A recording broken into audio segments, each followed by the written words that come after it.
So last time there was an emergency.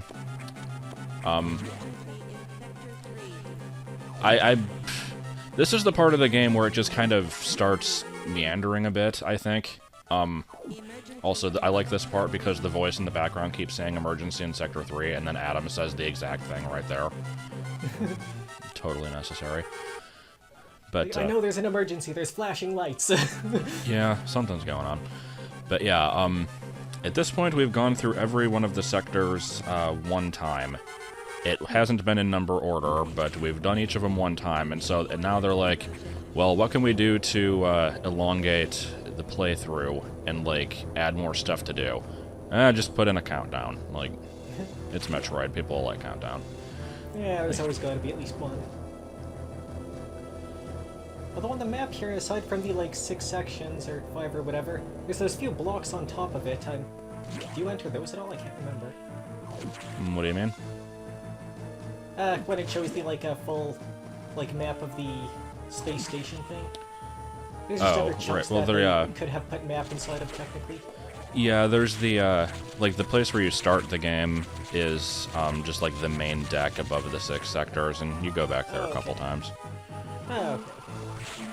So, anyway, due to all of the awful missile-skipping crap that I had to do earlier, I am pretty well familiar with Sector 3 now, to a point where I can kind of speedrun this beginning section and not have to worry about wasting too much time with that. I think this is actually an extremely generous timer, though. Like, I don't think the countdowns in Metroid have typically been very difficult, but they usually at least give the illusion of it being kind of dangerous. This one, 5 minutes you could... Hmm? Yeah, 5 minutes you could wander halfway around the, like, entire space station. Yeah, it's like, you'd think that 6 minutes would not be that much time, considering you have to leave the place you're currently in and go into a whole different section and get down to the bottom of it, but, I think 3 minutes is pretty much all you need, so... Yeah. My main danger here is, getting sloppy by going too fast and dying from stuff, which is a very reasonable risk. Guess you could have frozen missile that thing and then jumped on it or something too. I don't know, you have to go up it. Yeah, I probably should have frozen that bottom one, I didn't think about it. Yeah. Also, I'm probably just trying to get energy back here, because I'm kind of low. Ooh, 20. And do we lose it immediately? Nope. Give me your help.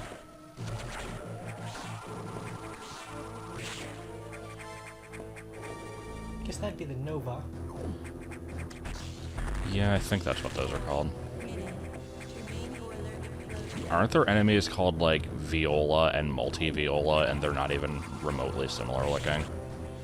They're sort of ball-looking things. The Viola is the ground-looking ball thing that I think was in Ridley's area. Okay, yeah. And Multi-Viola was the bouncing around ball thingy. And unnecessary hole in the floor. You know, just to be annoying. Just to be a jerk. It's always a staple to have some of those. In Metroid 2 it was kind of fun, like some of those, right towards the end, the pits of, like, viscous fluid or whatever that is there. You can kind of fall through that in places.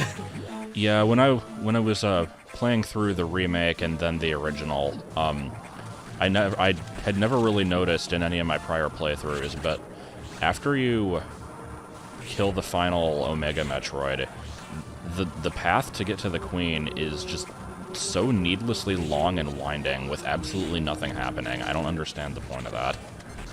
Yeah, just filler. I know, I thought it was pretty good. I guess it's supposed to be like... From 1 to 9 was kind of amusing. Hmm? When the time or the countdown goes from 1 Metroid to... Oh yeah, where it goes up. Kind of amusing. Did you just kill a scientist? Yeah. An X basically turned into a scientist and was fiddling with the controls. Oh.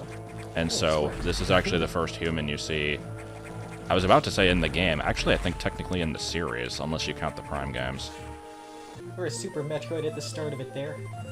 Oh, they're just kind of dead on the ground. Right. Oh. wide beam. Totally not the Spaser. Yay, cool. Alright, so now that that crisis is averted, time to do a bunch of backtracking so that Adam can be like, hey, now you gotta go do this thing. Because, that is the name of the game here. There's no reason to ever go exploring on your own, because it will never amount to anything. Well, item hunting, I guess. Yeah, item hunting's fine, but, not this run so much. right. Cool. Oh. Need help? Ooh, nothing's fixed. And will it come this way? No. Okay. Gone.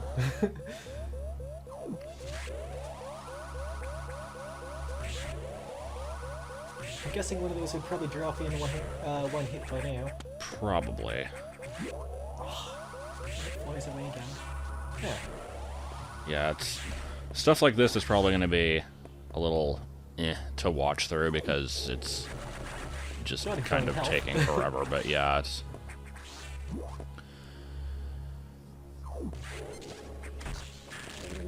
Suppose that's always the downside of post-commentary stuff, but, I don't know, I mean, it's not like if I'm doing live commentary, I'm ever relevant to what's going on anyway. I usually just make stupid references to things that nobody understands. So, we should do the same thing here. I'm not sure whether I like this Spaser or not. The original one was more 3 separate pellets kind of spreading out, and this is like circle things. Yeah. Yeah. Oh. I still don't know why it necessarily needed a different name either, because it's basically the same thing. It's like the I'll jump count it as a ball, different name just because it looks different. I guess. Spaser. I think that was the one item that was skipped on ZR388, like in the comic. Yeah, because they didn't trust it, because Kabuthnk's an ass. Oh yeah, I remember that now.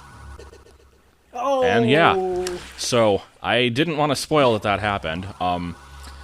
So fun fact, if you had been paying super close attention to the footage, you may have noticed that I did not save after the alarm started going off. Basically, like when I'm in Sector 5 going to the nav room, I had the opportunity to save, and I'm like, no, I'll just save in the next area, it's fine. I got to the next area, and the save was disabled because the timer was going on. So I actually had to redo all of Sector 5 and do that whole section over again. Oh. Also, right there, that missile is just gone now. Yeah, I was about to say. The game must assume that it's unskippable, and so I guess like at a certain point in the playthrough, it just kind of disappears. It's kind of weird. I don't know that that's even programmed in, but okay. It really is, yeah. I know speedrunners certainly don't mind it, because then they don't have to do the trick a second time, but Yeah. it is bizarre. I'm not sure why it does that. I wonder if there's any other expansions in the game that do that. That's kind of curious. Because that's the only one that's supposed to be mandatory, but it's like... The main reason I'm wondering is because I don't know if they programmed that one specifically to be mandatory, because it's kind of arbitrary. Like, Yeah. it's just a missile in the middle of a hallway. They probably just plopped it down and didn't really think about people attempting to skip it. I don't know. I'd want to like talk to the programmer that like made it disappear or whatever. Like, why? It's like the opposite of how they programmed Ocarina of Time, where you get the fire medallion 3 separate times. Never did finish that one. Oh, you never actually played through that whole game? Nah, all of the top-down Metroid or Zeldas I've enjoyed, but the like 3D-ish ones, I don't know. I just maybe didn't have the console around when they were released or something. Never finished them one way or the other. Majora's Mask too. Never finished that. Yeah, I didn't get into the Zelda series in general until after GameCube was already out, and then I went back and played the N64 ones, but, I mean, obviously I recommend them, but if they didn't interest you the first time, then whatever. Yeah. No, I get the feeling I'll play them again, just when I have more time for video games. I'm, still busy doing all my own stuff or whatever. completely unnecessary Shinesparking. Because it's fun. So, because I played this game before Super Metroid, my first playthrough of this, I had absolutely no idea you could do that, because nothing in the game really indicates it. And I just remember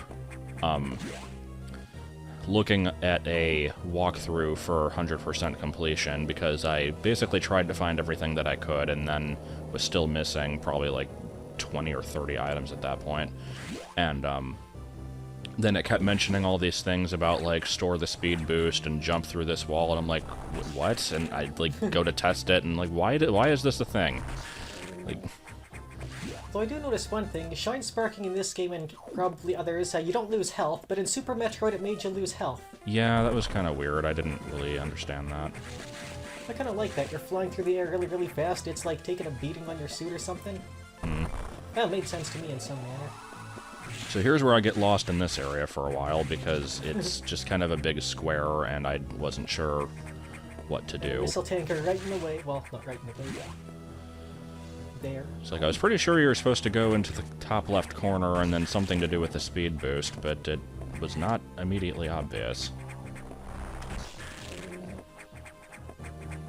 But speaking of weird tricks, like in Super Metroid, there's the areas that teach you about wall jumping and Shinesparking, but how was anybody ever supposed to find out about the crystal flash and the weird, like, charge beam combo things?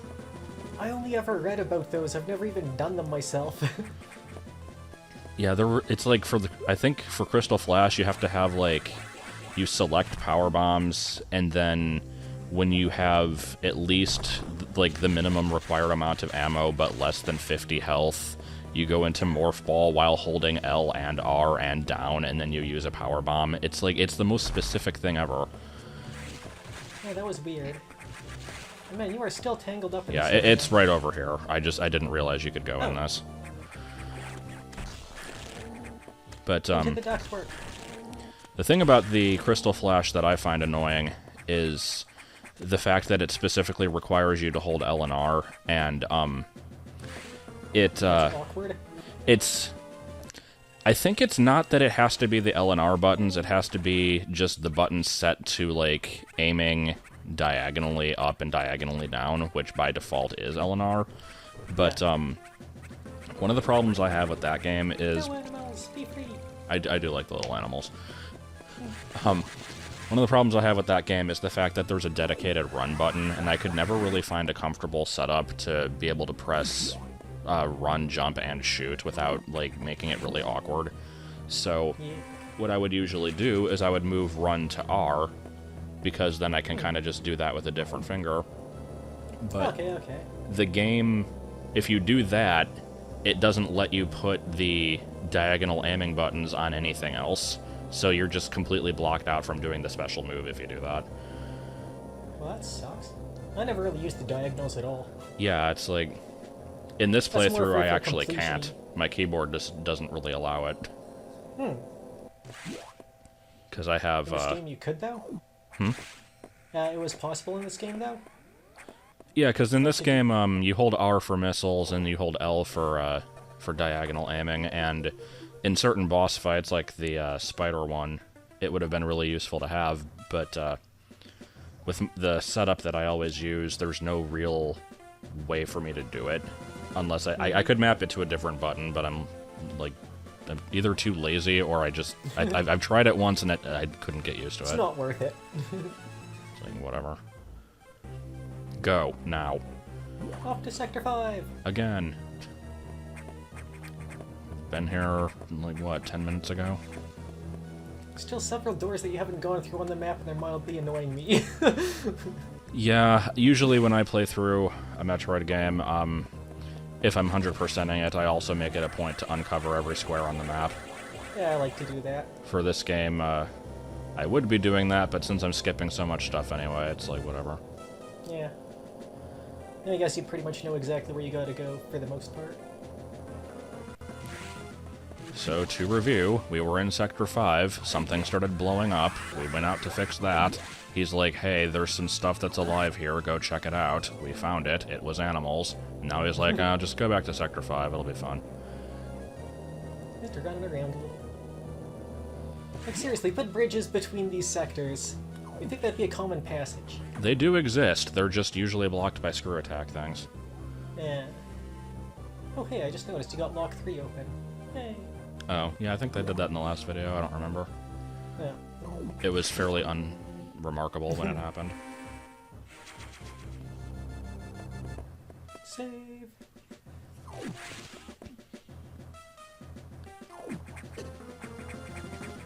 I do like how, before you get the yellow doors open, it's not at all clear that you can actually get through that area at all. Because you just have to shoot through a random wall to, like, find a tunnel. Yeah. Nightmare again! Yeah.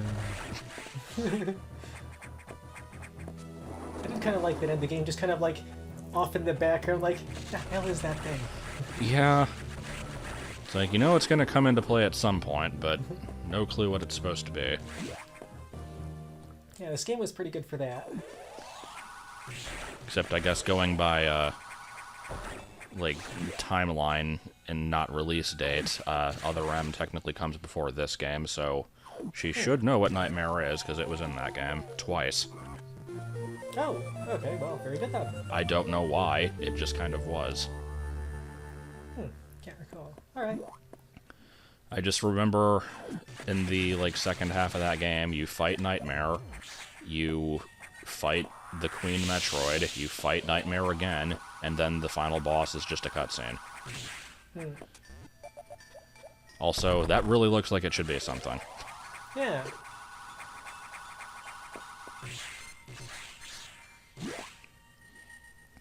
God, the Rippers just always remind me of Speedy, the Metroid herder. This thing is amazing. And there's also Bouncy all stuck in his one little spot. Yeah. I gotta let Bouncy out sometime. Oh, and we've got... Is it... Okay, yeah. So, from what I remember, Speedy became part of the comic after you upgraded to, like, faster internet, right? Yeah, I got DSL, but I said the server was still on dial-up, so yeah, I just uploaded this one Ripper to my DSL.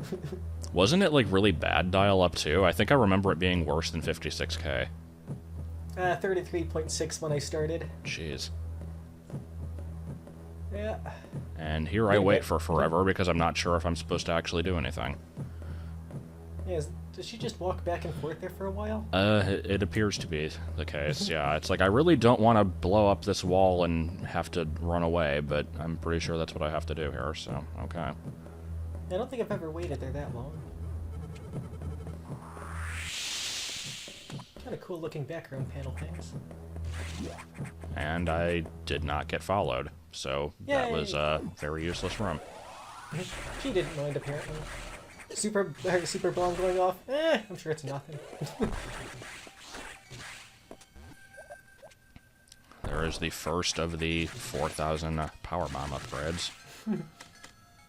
Oh yeah, I guess since you just got it recently, all of the upgrades got to be after this yet.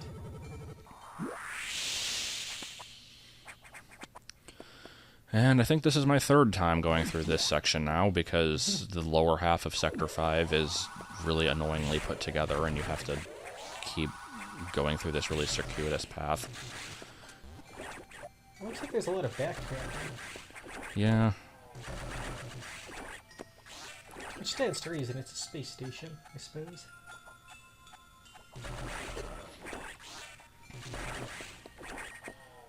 Let's see, when does this... Oop. Well, we are now out of sync, because I accidentally paused the video, so that's pretty cool, but, whatever. How long did you pause it for? I'll kind of catch up here. No, you don't have to. It was like 2 seconds. My commentary will be slightly off, but it's not a big deal. I mainly just wanted to see how much was actually left of this. Yeah. Yeah, half the time we're not even talking about the game anyway. Yeah, not really. There's nothing of particular craziness happening. Yeah, not yet at least. But, yeah, I'm just trying to think of, like, any other weird, unrelated crap related to the series that I could bring up, and I feel like I've probably mentioned everything at this point, but, I don't know.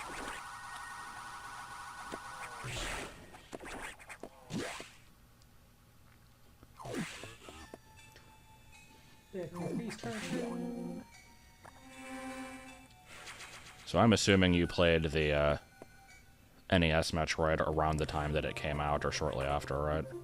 Yeah, somewhere around there. Ooh, that's actually one of the games that I picked up at that trading place, but, yeah, that's basically the one that got me hooked on the series, and, yeah, basically memorized the map to that one just from childhood. Yeah, that's pretty cool. I, unfortunately, did not have the early exposure to it.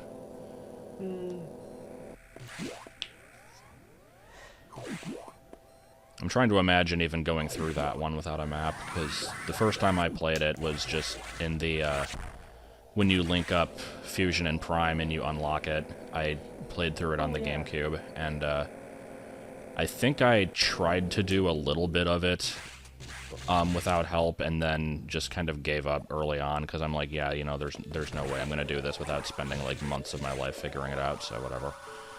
It kind of annoyed me that the new games have maps. It was more just random wandering until you stumble across stuff. Yeah, it's like, I guess it just depends on how much patience you have. It's like the original Zelda in that regard, because that one was... Okay, Frozen really actually looks kind of cool. Yep, there he is. And there he goes. Oh, that's kind of a funky looking thing. There's random ceiling gnomes. Yeah, these things are weird. They don't show up anywhere else in the game from what I remember, and they, as far as I know, are not from any previous game. They, one of them actually shows up in AM2R as, like, this random mini-boss, and I don't really know why. I guess just as an Easter egg. Yeah, those are kind of hidden off in the middle of nowhere. Just spaz jump. But, yeah, here's just another part where it's like, hey, there's, something stupid going on, go investigate it. This is the first time back to the ship. Oh yeah, we are in that upper platformy area. Hey, and now we're going to that bottom area. Cool. The bottom area that, was not known to exist until this point. Yeah. Ah! The animals! Hello, you! No eating on. I like the weird appearance of the animals. Ah, they're fun.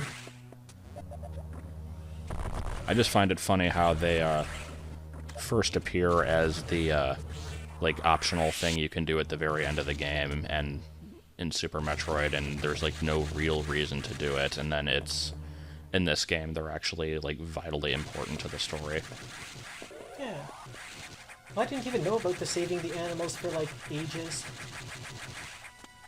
Never thought to go down there after I finished the game. Just do this for a while. So, basically, at this point, this is the section leading up to the spider boss, and I know that it's, like, I knew that at the time, because I don't have most of this game memorized, but I definitely knew what this was leading up to, and I'm just kind of dreading getting to it. But, yeah, nice hop. Do I make it over that? Apparently I do. Yeah, I remember I'm a couple seconds behind, so I couldn't tell. But, I'm gonna pause it for a second here. Oh, well, we got, like, 10 seconds left. Oh, do we? Okay. So I wonder if that means I'm gonna die here. Yup. Hey, what do you know? So yeah, next time we'll actually go through that section properly. Hey, and hopefully be on time with each other.